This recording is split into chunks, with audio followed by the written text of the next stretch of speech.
Hey guys, welcome to the Geek Out. I'm Josh. I'm Billy. And I'm Ashley. And we saw Disenchanted on Disney Plus. And I tell you what, it did not fail to live up to its name.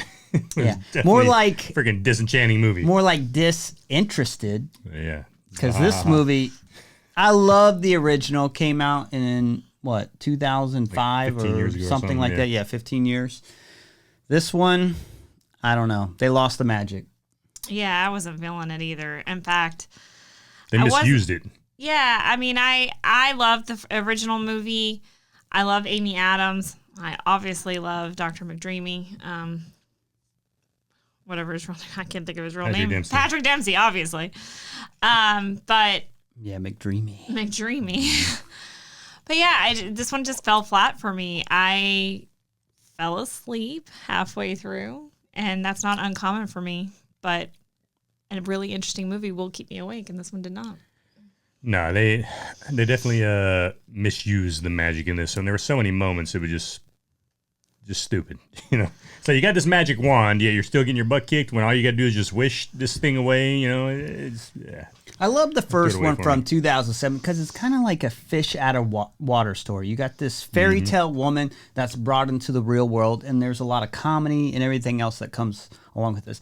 This one, I'm not with the plot really at all. I mean, it's so many years later. She doesn't seem to have adjusted to being in the, real world, I guess, at this point. City. Yeah. And what I really didn't like either was selling the New York penthouse suite, basically, that he had to go to this, fixer-upper castle. I'm like, that's a lot. They were right next to Central Park. That is a lot of money. On Fifth Avenue, I think they said they were at. Well, the new home looks pretty good, too, though. Yeah, it does look good, but it's like European, like an old European-looking village kind of town, you know? Yeah, I feel like they could have, and they did drive that nice van that we like. But I feel like that kind of was a little misjointed, and they don't really specify how far that is, but he's going to take the train in, and now he's feeling regret about moving out of the city a little bit. So it seems like the only one that was for it was Giselle, and they don't give a crap what the daughter thinks. They got a teenage daughter who doesn't want to move away from her friends, out in the city, and and I think we see that in a lot of movies, when family moves away and then freaking teenagers are pissed off. Yeah. And the funny thing is, Giselle, the really reason she wanted to move away was because she felt disconnected to her teenage daughter, right? So Monroeville is the perfect place. Perfect for you, maybe, not so much for me. Morgan, no speeches if we're going to do this. Let's just go. And I kind of liked the way the humor behind that, when they were telling the story, doing the storytelling at the beginning about how the daughter became a teenager. It was this big toxic thing, which it is. Yeah. But I don't know. I just didn't like the premise of her turning bad. Yeah, I didn't like the whole wicked stepmom kind of thing they were doing at all. I got it because in making that wish, it's going to turn bad, right? So I guess the best way to do it was, if you're a stepmother in any fairy tale, if you're a stepmom, you're a wicked stepmom, right? So kind of made sense that it played out that way. And I didn't hate that. What I really hated is just the way they went about using that wand. She's Maya Rudolph's the evil queen. She's the wicked stepmother. Maya Rudolph's got magic, but freaking Giselle's got the magic wand, right? So all this crap Maya Rudolph's doing to Giselle, she puts her daughter in these stupid ivy vines or whatever. And I'm going to kill your daughter if you don't drop the wand. So how about say, hey, I wish my daughter was out of the freaking vines. Done. But no, she drops the wand, it gets broken. So all that to me, I was like, how freaking stupid did Disney go with this? The wish before took overnight, so maybe she didn't think she had enough time. Yeah. No. But every wish after that, she was like, I wish, and it was happening. Yeah, that's boom, fair. boom, That boom. was inconsistent. Yeah, I also big don't time. like that they gave the true daughter or a daughter of Andalasia the wand when she was a baby. She obviously can't use that wish, so the only really you're giving it to Giselle. The baby's just here because it's a true daughter of Andalasia or whatever, and then that's to bring pressure on Morgan, the other daughter, who's so the stepdaughter. The kid really the baby didn't really have too much of a role, and McDreamy, Robert's character didn't do much either. They just kept sending him away. Well, dude, he was like freaking the main cartoon guy from the first one, right? He's like, "Whoa, to be a hero," and run around, just True. Now I did like Edward's character a lot because he was handing his sword to people. Ah, thank you, peasant.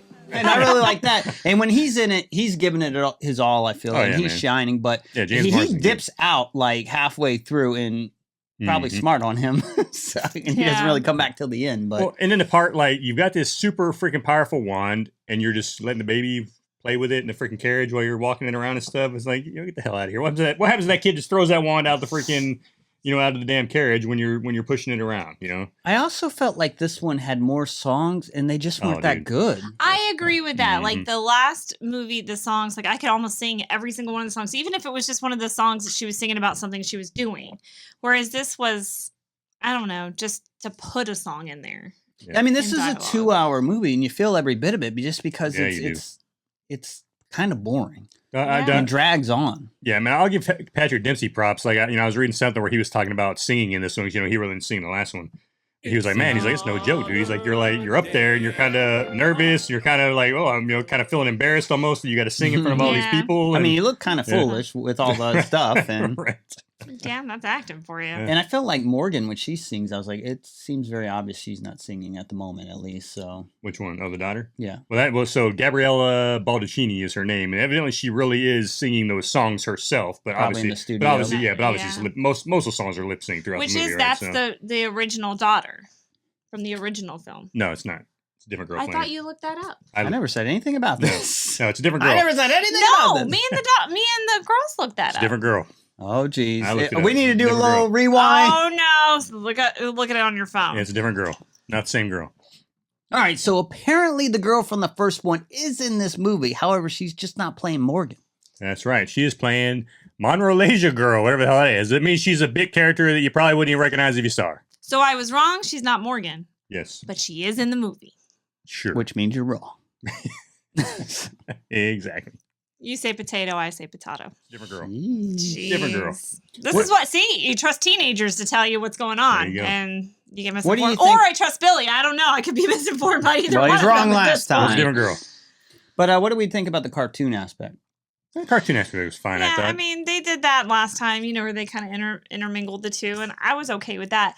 I don't like the transition. Like, I see that they were trying to slowly transition her to being bad with the whole clock ticking, and she did the acting of it pretty well. She'd be nice and then evil and nice and evil. I thought Amy Adams did a pretty good job. Yeah, the acting was great, but I didn't like how quickly it was for her to go back and forth. And for her, she was struggling with the change, but all the other characters were immediately these new type of characters. Like the daughter Morgan was immediately acting the daughter of the happy stepdaughter who just basically gets crapped on, and she was fine with it.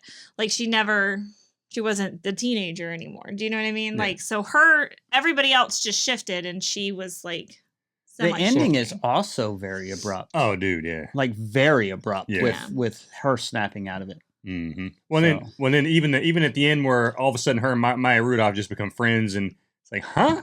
Like Maya Rudolph has made it damn clear that she's the queen of that town and always will be, but now all of a sudden she's just cool with this chick and everything's hunky-dory. Even before it became the fairy tale, like she was evil, she seemed like a snobby little person that wasn't going to accept Giselle in that area. So that was kind of weird too. This movie just kind of had a throwaway story for me. Yeah, big time.